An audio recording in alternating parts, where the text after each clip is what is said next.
Good morning and welcome back to Icon 2016, our live coverage of all of the main panel displays, brought to you by Always On Wi-Fi, super fast Wi-Fi wherever you need it. Please, as a reminder, come on down to Icon over the course of this weekend. We're all 3 days, Friday, Saturday, Sunday at Gallagher Convention Center. So Always On has an amazingly branded car, but it needs a name. It needs a comic book name. Come on down, take a photo, enter your name for a chance to win an incredible prize, which includes a surprise Suicide Squad pack. Now, a couple of firsts that we've had this morning. The first was that we had our inaugural panel for a popular culture convention being streamed live. That was the panel for tech-savvy parenting, Arthur Goldstuck and Nikki Bush. Arthur has stuck around, and that leads to the second of our major achievements, my error at the previous panel, where I said that we were leading on to the Triggerfish presentation, which is actually next. Because we still have Arthur sticking around with us. Arthur, not only being an incredible tech journalist, he's also an author of a number of books on the topic of urban legends. So, Arthur, you are a tech journalist, you're a media analyst, you're a futurist. Urban legends doesn't really seem to fit in that, does it? How did you get into, what was it about the urban legend? Because if I was to think about today, in today's society, with the connectivity that we've got, it's very, very easy for us to go, oh, it's just a chain, it's an urban myth, but they can propagate well. I'm casting my mind back to the days of the fax machine and the printed letter that you need to do 20 copies of this handwritten, and if you don't, your dog will give birth to a cat and crap like that. How did you get into urban legends? When did it start for you? Well, I'm not busy in the early hours of the morning, so I have to do something to keep me occupied then.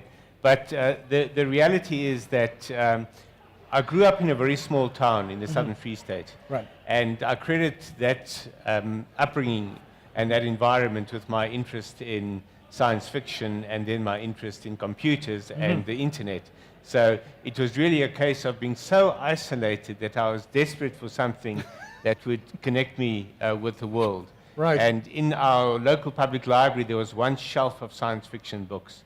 And at about the age of 7 or 8, I began devouring those books. So I was nurtured on Heinlein, Asimov, Clarke, Bradbury, and company. And just loved the concept of what the future could be if it was like science fiction.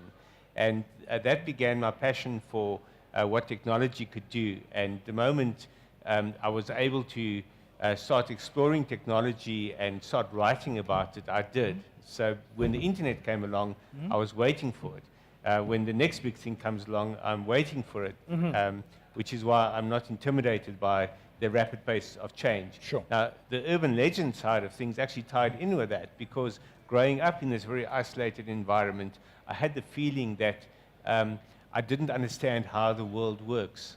And there was a kind of underlying truth and reality that eluded me in that environment.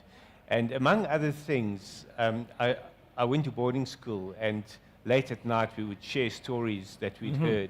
And many of these stories were presented as real stories, very scary stories. Sometimes the story about the lunatic who escaped from the asylum, and Oh, that one. Yeah. yeah, the famous story around the world of these two lovers in a car on top of a hill or on Lovers Lane, and the news comes over the radio that the lunatic has escaped, and the girl says, "Let's get out of here, I'm scared." And he says, "No, no, no, no." And she insists, and eventually he, in a huff, revs the car and accelerates away.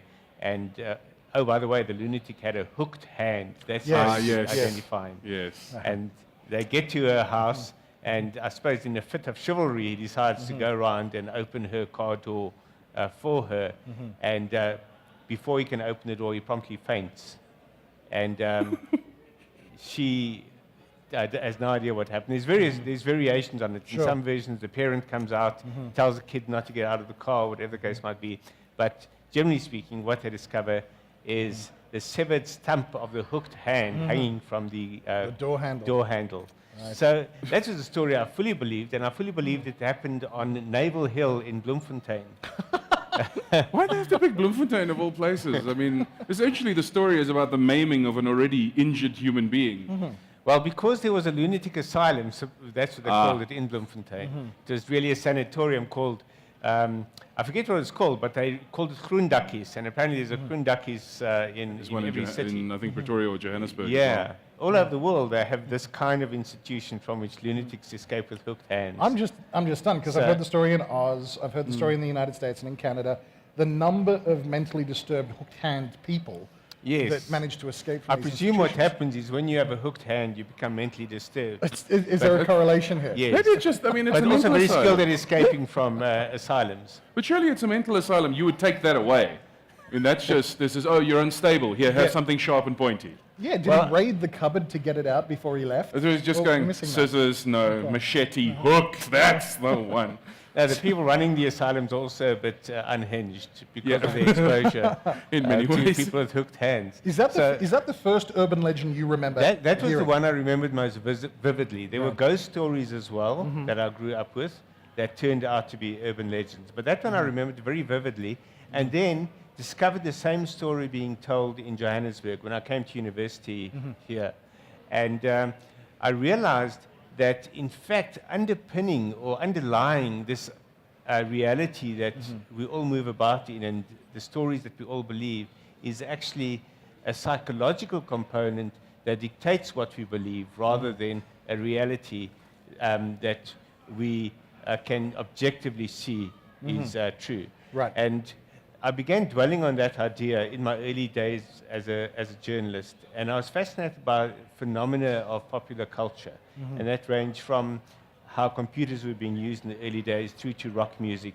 During the 1990s, I was South African correspondent for Billboard magazine, so I was a music journalist for something like 20 years, Right. in between also being a technology You have journalist. many hats. So You have I wore many many hats, but there was Many a lot hats. of intersection between these many areas, and especially with urban legends, I found that they were coming from all directions. They came from the world of computers, they came from the world of music and popular culture. In fact, a lot of songs are composed around urban legends. Right. Really? there was What's one what very, was a famous example of that? I can't think offhand, but the one song that encapsulates it is really a horrible pop song, which goes, I heard it from a friend of a friend of a friend. Ah, yes. And that actually sums up what urban legends Right. are about. So rumors, myths, gossip, and so on are strongly tied into urban legends.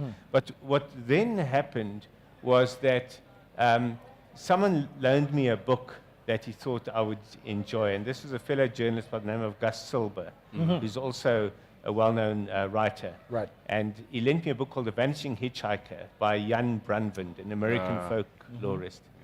And from almost the very first page, I began recognizing the stories.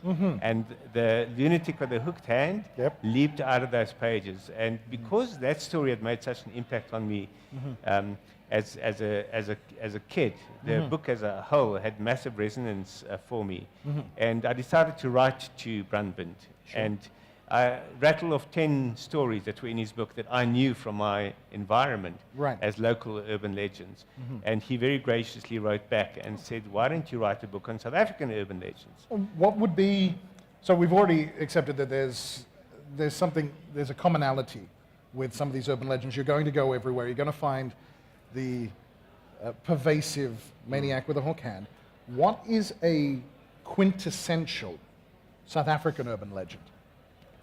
The problem with quintessential South African urban legends is that you discover they're quintessential global urban legends. Right, there is not. But the truly great one, because South Africa has the best version of it in the world, is one of the great ghost legends. And what I discovered after the first 2 or 3 urban legend books, I've written 6 now, but the first 2 books, ghost stories kept coming up as urban legends, and I began realizing that ghost legends were a very distinct category of urban legend, because people believe in these based on their cultural beliefs, whereas urban legends is what you believe based on what you hear from people and So the kind of popular belief. stories that spread, whereas Right. ghost stories And your experience of ghosts, I discovered through urban legends, is very much predicated on what your cultural beliefs are and your cultural environment. So if you are a Christian Afrikaner, for example, you have a very different perspective of ghosts than if you a Cape Muslim, Right. for example.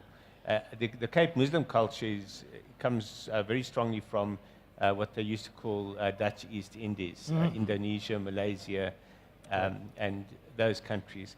And there you had a very different version of Islam to what you had in the Middle East, for example. There was a strong element of mysticism and Right. magic associated with that.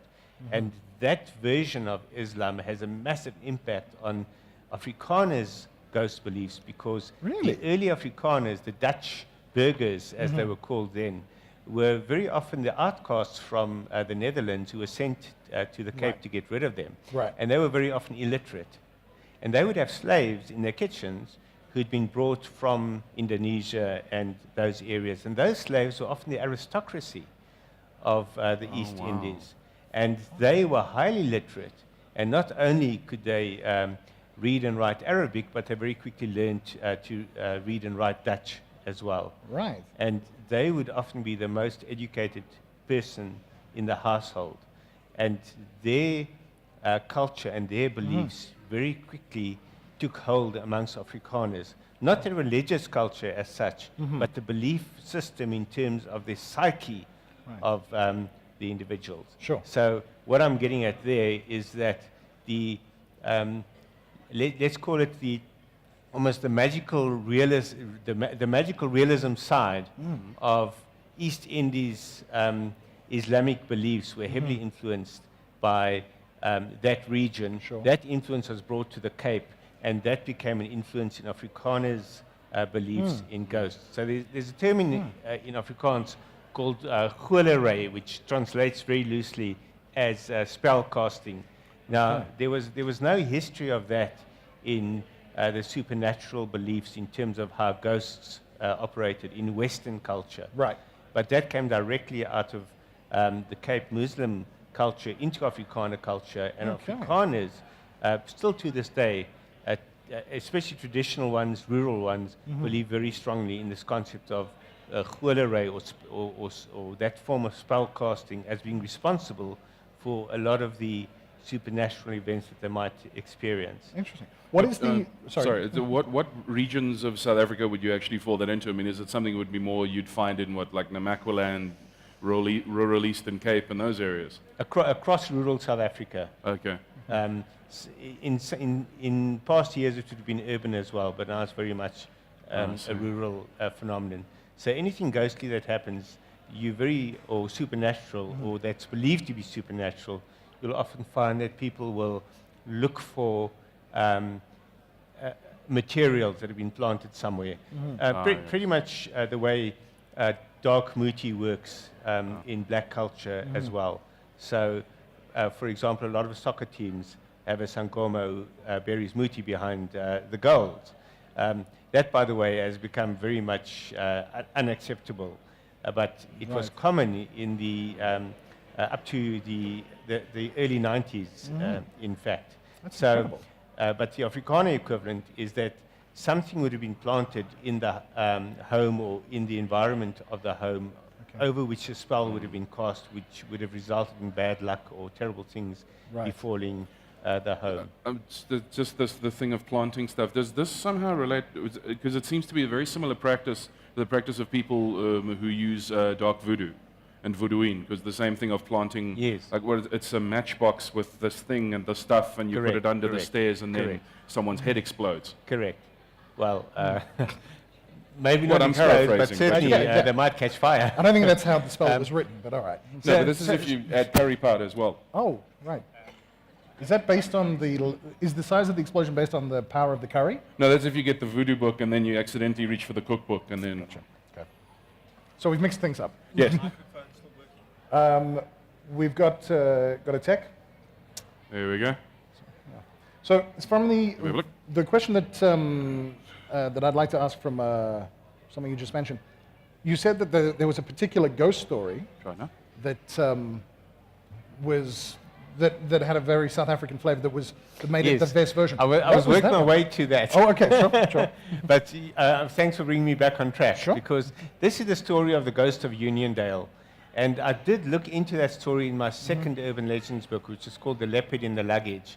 But I realized after writing that book that there was so much more to be said about ghost legends that I eventually produced this book. Shameless plug. There we go. The ghost that it's- closed down the town. It's available as an ebook today. It's not, it's not in print anymore, but you Okay. can buy it as an ebook online. Which And website?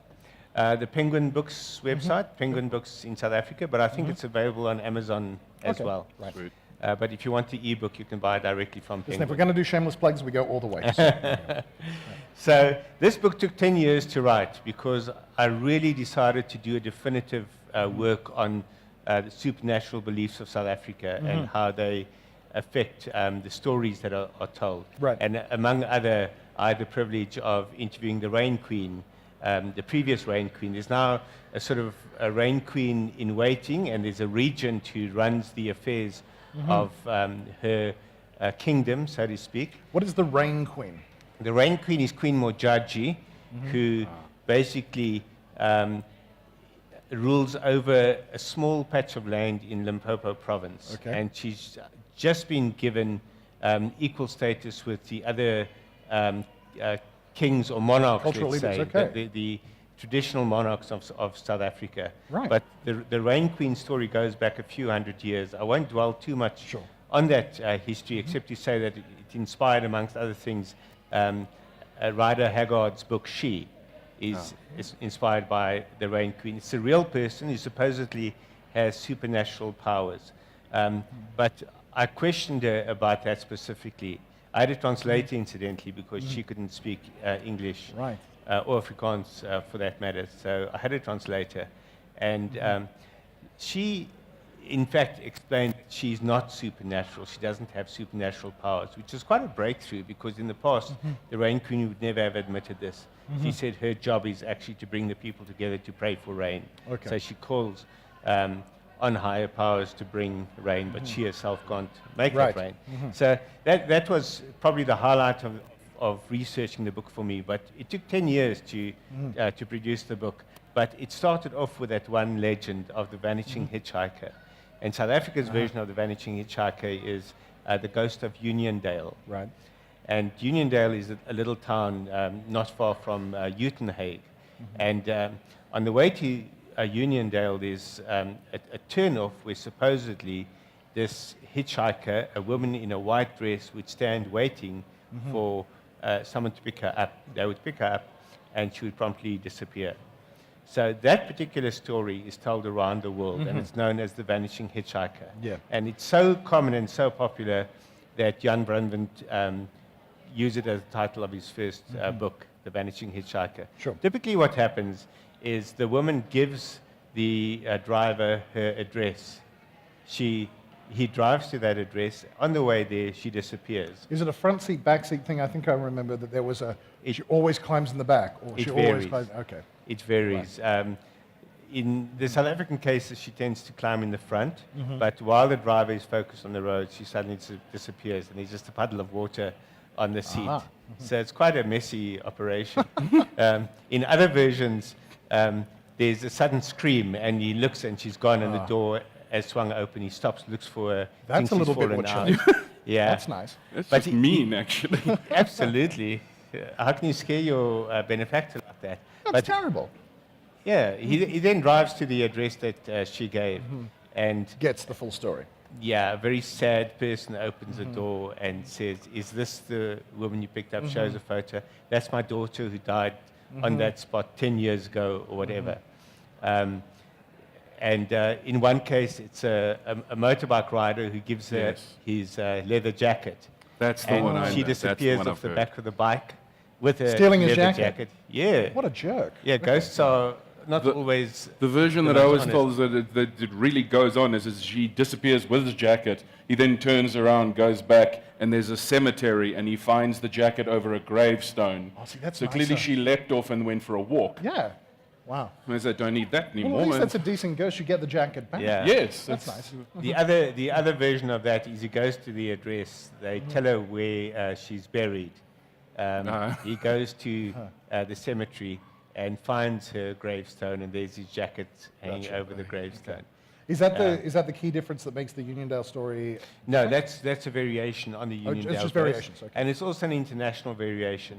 What makes the Uniondale ghost so specifically South African is that it has the most named eyewitnesses. So what you find with most versions of the Vanishing Hitchhiker is that there's no named eyewitness. It was a friend of a friend. It was a friend of a friend. It was classic Right. urban legend.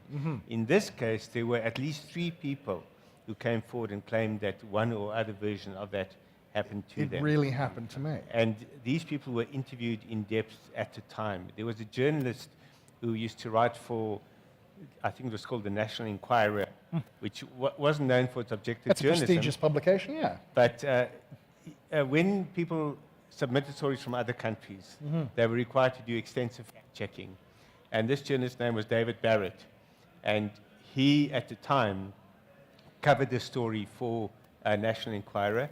He subsequently wrote an in-depth version of it for Sunday Times magazine, as it was back then.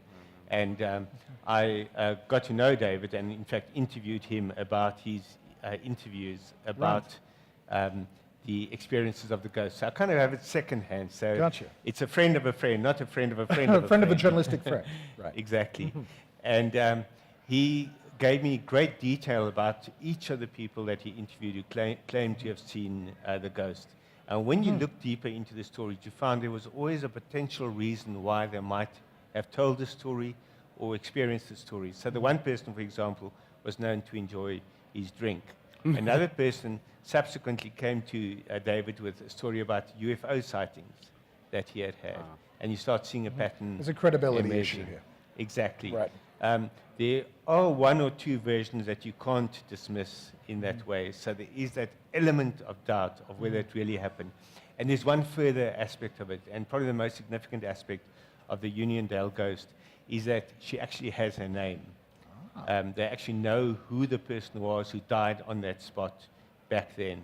Right. And her name is, I think it's Maria Charlotte Roux, and she died on Easter Friday in 1969, I think it was. So they're even down to a date. They even have the date. Right. So her reappearance tends to coincide with Easter.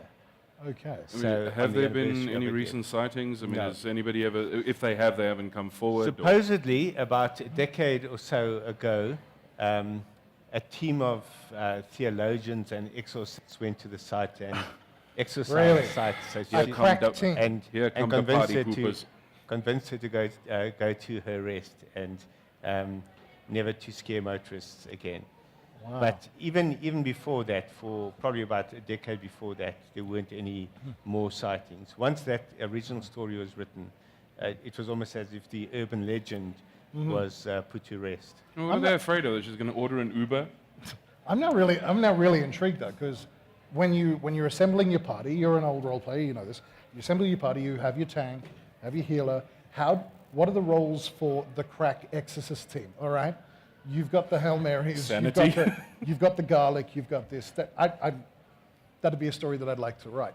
What considering that we now know that there's consistencies for the urban legends around the world, so there's nothing really new. And you've now written 6 books across the topic. What would you say that's like, this is really cool, and I really, really dig this one, the bent on it, etc. Is there one that stands out for you above all? I think the great urban legend about this country is from the 1994 elections, because I thought you were going to go World Cup and a...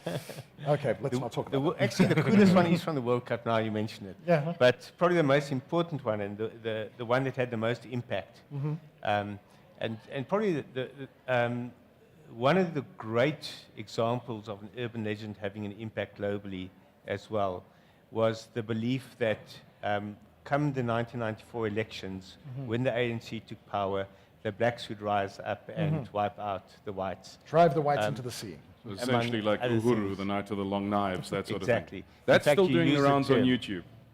The Night of the Long Knives is what people often refer to it as. Okay. And they still talk about it today. A lot of far right-wing people still believe that it's coming. They're still preparing for it.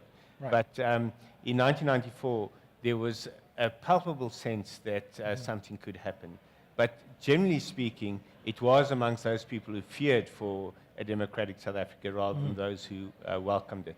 Right. And what you saw happening in 1994 was the belief that there would be riots in the streets, people would be massacred, and South Africa's food supply would run out, and therefore the supermarket shelves would empty out, and you wouldn't be able to buy food anymore. So there was a run on the supermarkets on tinned foods and candles, and it was real. I went into Pick and Pays to photograph the empty shelves and people lining up with their trolleys of baked beans. Yeah. There was I think in the subsequent years, as they had to use up those supplies, there was probably a lot of farting in South Africa. But And not just in Parliament. back then it was more fear. So I was at a braai a couple of would have been about 5 years ago now, and the host of the braai shared a story that, so this was around about 2010, that their parents had only just run out of the toilet paper that they had stocked up on from 1995, because they had a warehouse, they had it on the farm, and they just stocked up. They'd spent everything, stocked it up, but they were set for the next 15 years, astonishing. which was, yeah. So Astonishing. an urban legend So- can have a driving It effect can have like that. a massive impact. And you've had examples of related urban legends, like the title story of my 1994 Urban Legends book was The Ink in the Porridge. And that was a story that Bantu Alamisa told about the ANC claiming that the white people were putting invisible ink into the porridge that Invisible they served ink. at election rallies. So the National Party would invite people to election rallies based on giving out free pap and wors, and in the pap was invisible ink, which when they came to vote would show up as them already having voted, because you used invisible ink to Right. show that you Use voted. it, we're talking about the mark. So the elections Correct. in South Africa, you mark the thumb Yes. of the Now, person. now to say you have that a they black voted. mark on your thumb, Right. but back then it was a kind of invisible ink that showed up under ultraviolet light. But it would have been very specific to a very point. Yes. That's But So the what's the porridge would theory make your whole then? body show up. So, Yeah. so Holomisa told the story that people mustn't go to the white people's rallies because they would be disempowered. So that story Wow. actually goes back a few hundred years, and there's variations of it. And one of them there's goes hundreds of years variation on the invisible ink storyline. not exactly invisible ink, Okay, right. but the idea that something that was supposed to give you power was going to disempower you and Right. perhaps emasculate you, whatever the case might be. Gotcha. And an example of that was in India in the 19th century, when I think the sepoy units that were fighting alongside, or that were a kind of military unit that was allied to the British colonial power, or working for them, they were being given ammunition that was coated in wax, and they had to bite open the wax coating to use the ammunition. And the legend went around that the wax coating contained beef fat. Oh, which right. which in Would have been an India issue, was yes. obviously a massive scandal. But the belief went around that this was in fact the case, and this led to the Sepoy Mutiny, which resulted in the massacre of many of the British colonialists there, and resulted in a clampdown by the British on India, and resulted in a far more brutal regime in that country than had it existed before. So And an that- urban legend actually led to massive It led to political a changes massacre. and a crack. Wow. And that urban legend is the ancestor to the one about the ink in the porridge. Right. And I traced the variations on that legend in the book, The Ink in the Porridge. So there are underlying themes in the urban legend, and it's just the faces that are different. Correct. So they talk about archetypes in urban legends. In fact, Jan Brandwijn focuses quite strongly on that and shows how each urban legend relates to a known archetype in social studies, Right. For example. But let's go to 2010 quickly, because those are some of the most fun urban legends. 2010 has, we're talking Soccer World Cup, I'm guessing? Talk about the Soccer World Yep, Cup. okay. And that resulted in this book called The Burglar in the Bin Bag, Right. which is also available as an ebook Yes. on the Penguin website, and hopefully also still in some stores and on Amazon. Sure. But one of the main motivations of this book was the amount of urban legends swirling around the World Cup. So just as 1994 inspired a lot of fears and beliefs, 2010 inspired a lot of myths and rumors, and mostly driven by a British newspaper called the Daily Star, which is Yes, that probably bastion It's a of truth. paragon of, the paragon of accuracy and responsible It's right up there with the journalism. National Enquirer, right? Absolutely. And you may remember before the 2010 World Cup, there was a massive undertone of resentment of South Africa hosting the World Cup, especially amongst the British.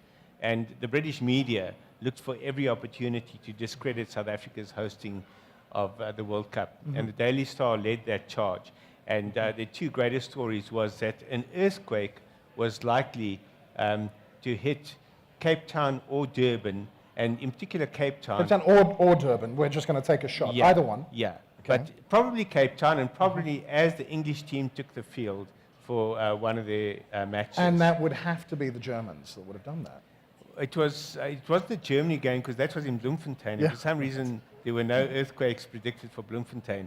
But what it turned out was that there was a paper that had been produced a year before saying that there was a likelihood of an earthquake in South Africa in the next 40 years. Okay, so that's not broad It at could all. happen any time in the next 40 years. Yeah. So it But could probably be- during an English It could be in game. June Yeah, 2010. It could be exactly as England takes the field. Right. What they didn't mention, of course, was that Wayne Rooney was quite overweight at the time, and that could have resulted. Are you saying in that was a seismic- tectonic issue? Yes. So Rooney was seismic fat event. enough that it... Yes, Well, exactly. considering he's also one of the handful of people on the English team that's actually English, so Yeah. he has to carry a lot more weight. True. And they're Yeah. dragging No, 66 exactly. behind them the whole way, so... Exactly. So that was the one very funny urban legend. And Wow. the weird thing is, I got hold of the person who'd written that paper, and he told me that they did actually interview him. So they did their fact checking, but the way they asked the questions was in such a way that his comments supported their Gotcha. argument. And he said there was no way you could predict where it's going to happen or when it's going to happen, and certainly not Cape Town Stadium. But for all the bloggers out there, please start with the headlines tomorrow morning that Rooney causes earthquakes, allegedly. As long as you throw in allegedly, you should be fine. The burglar in the bin motif, please expand on that.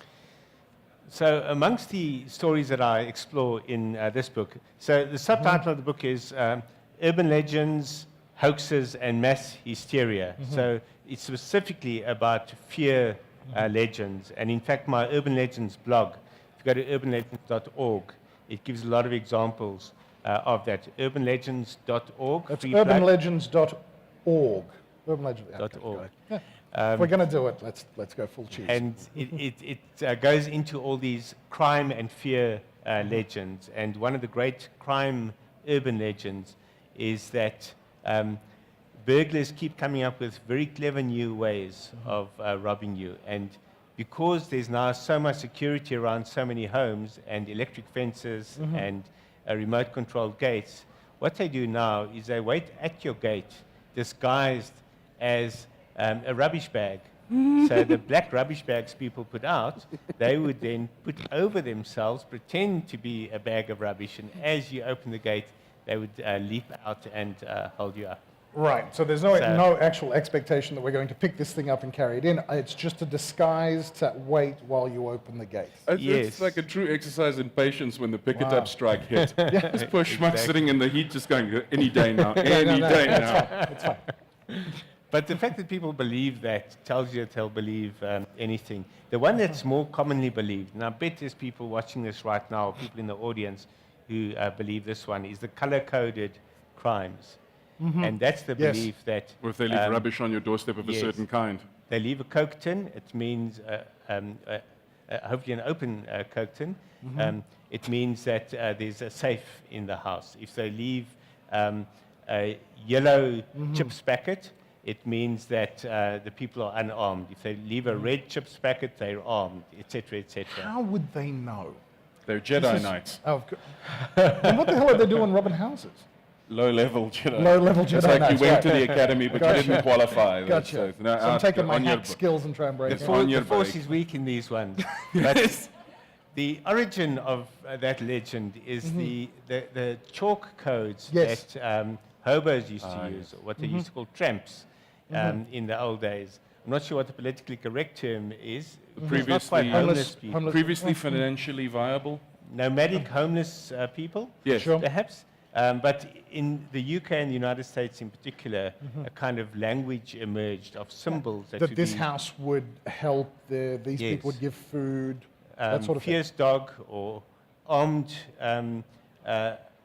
owner who will possibly threaten you, or unfriendly person or friendly person, Yeah. or food or drink, or whatever. This is documented. This isn't Yes. an urban legend. That There is is well actually- known. yeah, okay. Now, that has morphed into a South African crime belief that criminals are using the exact same concept, but using litter to show what pickings are to be had at Right. each home. Surely if they knew, why would they give the warning for other people? Well, you see, because there's this massive intelligence network amongst opportunistic burglars. So, and they want to share the information. They don't have an internet available to them So, on yeah. the streets. When did they become These- the villains in James Bond? This is an incredibly networked group of people. So I don't know why they're resorting to crime. this isn't the internet of things. This is the internet of litter. Because, I mean, what happens if then some dude comes by and actually just picks up the litter, some conscientious dude, and comes back and says, damn it, what color was it? I forget. Is it red? Which one was it? Yellow? Oh, let's just knock on the Why door. would you clear up litter outside a suburban home? Sometimes a chip bag. Maybe is the just a dude chip in the bag. pick it up bag comes along and goes, oh, no, that belongs with me. And it's like, Desmond, you've got to stop doing that. I'm Absolutely. really, I'm amazed that there is actually a trackable origin to that version of the story. Because I remember seeing, I even saw it, the first time I saw it was on Carte Blanche, the idea that the positioning of the rocks and the angle of this outside of the farms that signals certain things, and there was a big beat up about that. But that was done years ago. To say that it's just a development of an origin story is quite impressive. It's fascinating to, when you explore it, to discover just how many of these beliefs and urban legends, in fact, go back a long way, and how there are variations of them, not just over the years, but over the centuries. And in fact, the vanishing hitchhiker story goes back to the Bible, when one of the prophets, I think it was Got on the Isaiah, was taken motorcycle up into towards heaven. Jerusalem, yeah. Yeah, well, he was, someone was driving along, this guy gave him a ride in a chariot, and suddenly the chariot was taken up into heaven, you know. I think it was the chariot that went up into heaven is regarded as the archetypal predecessor to the vanishing hitchhiker. At least you didn't lose your jacket, so that's all right. Yeah. Yeah. Your toga, yes. Your jacket, no. So that was version 0.1 beta. So the beta version is It's the original beta urban legend. That's for fantastic. sure. What is it with the prevalence of the internet and just the fact that information is available everywhere, and social media and instant messaging, etc. Are there any variations? Is anybody getting any cleverer when it comes to the propagation of an urban legend now, or is it still just going to follow the same patterns it always has? It follows the same patterns, but it does it a lot more quickly. Right. And you find that people will adapt the legend to local events or circumstances almost overnight. Right. But by the same token, it gets debunked almost overnight. Yeah. So when people still repeat those same myths and stories, after a few days, they make themselves look very silly, because everyone says, follow this link, you can see it's a nonsense story, it's not real. It's been debunked in Snopes. Yeah, or wherever the Snopes is case dropped might all be. the time, yeah. Yeah. So it's made it less fun in a way, because in the days of following paper trails, it was like a massive discovery when you got to the source of the legend, or when you got new version of the story. Now you just Google it. and it's all there. But it's astonishing how many people forget Google when they are outraged or amazed by an amazing story, and they just swallow it whole. Can you detect the level of gullibility of people by the sheer number of caps usage and number of exclamation marks? Definitely. In fact, you can detect the... It's a mathematical theorem. You can detect when a warning or a plea for a lost person or warning you not to do something with your phone, you can detect the level of hoax or fakeness in it by how many capital letters and exclamation marks there are. But the exclamation marks obviously following each other. So you multiply the credibility of the story by number of exclamation marks to get the level of fakeness of the story. And now we know. And capital, That is sequential awesome. capital letters as well. Yeah, I'm amazed at the number of press releases that have so many capital letters in them talking about this vanished boy that we all now need to find. Yes. So, Exactly. so you're for a couple of, let's talk about guidelines then. So a couple of guidelines to identify whether something has shown up in your feed or a message is an urban legend. We're talking caps lock, caps issues, exclamation There's points. one simple. around- There's one very simple guideline when you get a warning about something terrible that's happening, criminals or a new form of crime or something that's just gone down at Mall of Africa, for example. I'm waiting for Right. Mall of Africa urban legends, but Cresta Center, for some reason, is one of the great magnets for urban legends. So this just happened at Cresta. Did a So friend if of a it's friend tell you warning, this? no, this is the police. The police have announced this, and the Right. police are warning everybody.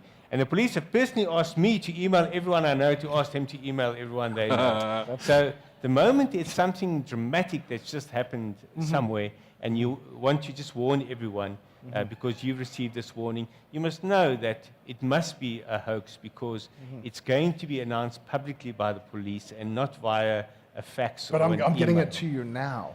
Yes, well, the other clue then, if someone still doesn't realize that they're not going to be the personal messiah of this particular message, then that is when they ask you to send it to everyone you know. The moment someone says that, what they're really asking you to do is spam their hysteria to your mailing list. Make an idiot of yourself to everyone you know. Someone who asks you that obviously doesn't like you or respect you, or they're just plain stupid. Sorry, guys. Sorry if you've done this, but you're just stupid. Yeah, once once you've done it, and somebody comes back and you go, no, that's not here. Here's the appropriate Snopes. You kind of feel stupid, and then you've just burnt, and then you reference everything. You make sure everything's checked, and then Exactly. you become the ambassador. Well, somebody has Yes. offended me on the internet. I must get over to my keyboard.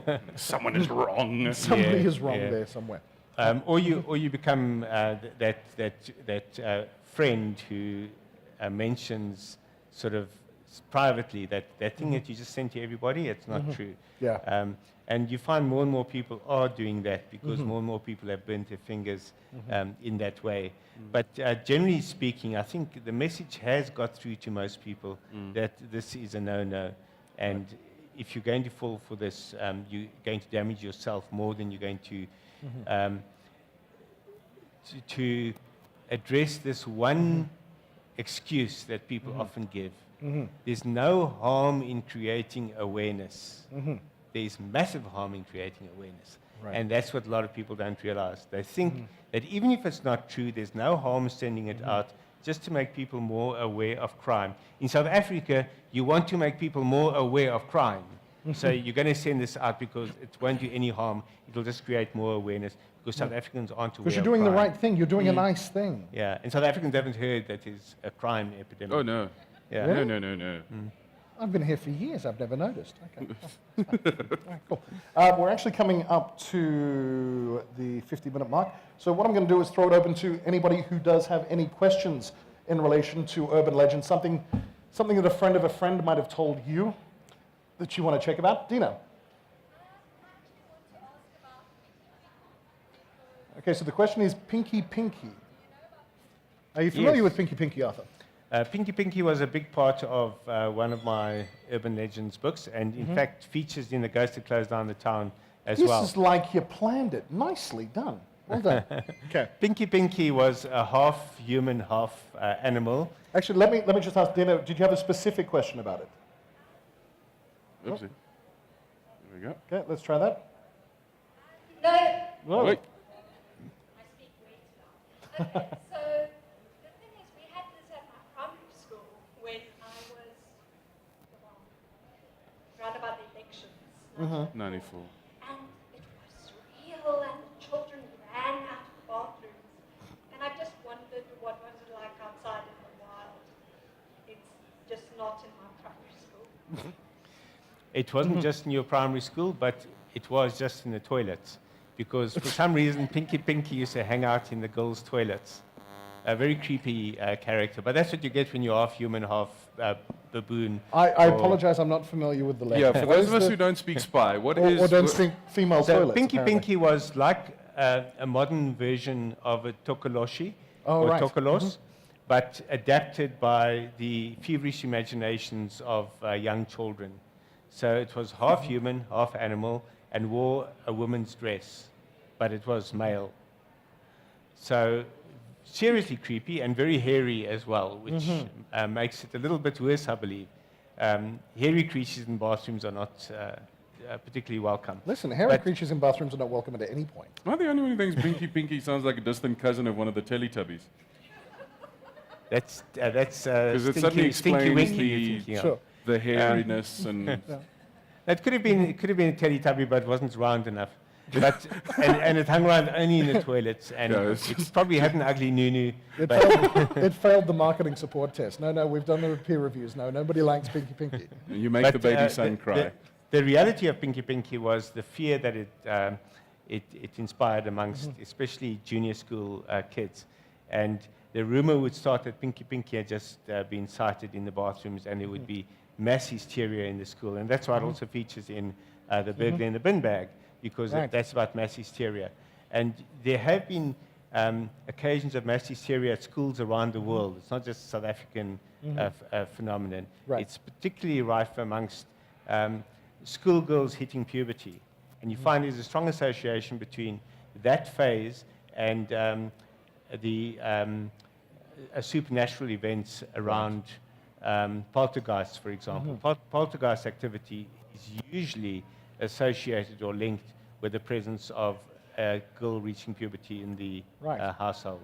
It's a strange correlation. Okay. But Pinky, very similar kind of thing, but it went far broader than just that age group.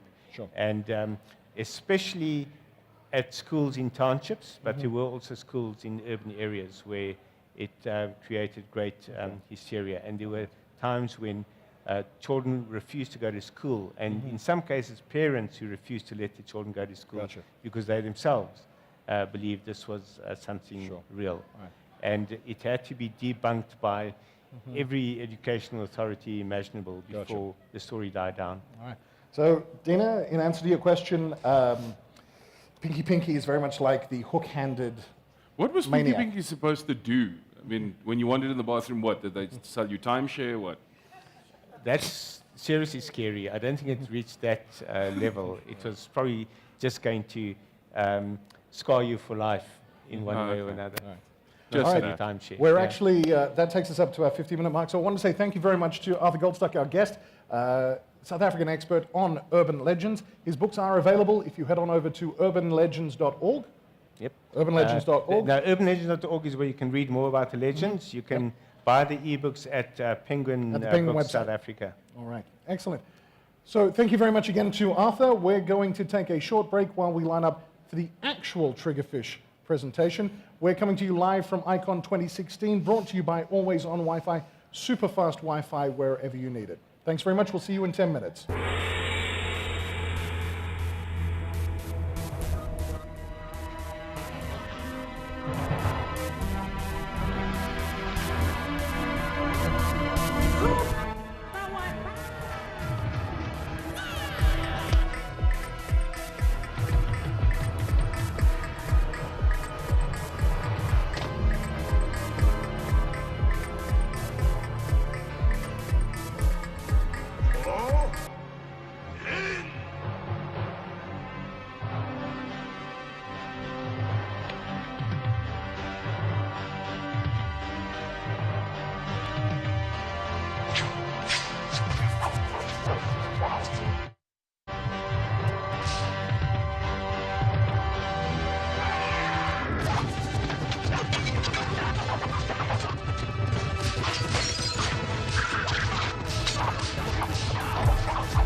Hi, I'm Les Allen from Geek XP. If you liked this video, please be so kind as to like the video itself down below. And if you want to get updates on more of these types of videos from the Geek XP channel, please hit subscribe. Thanks very much, guys.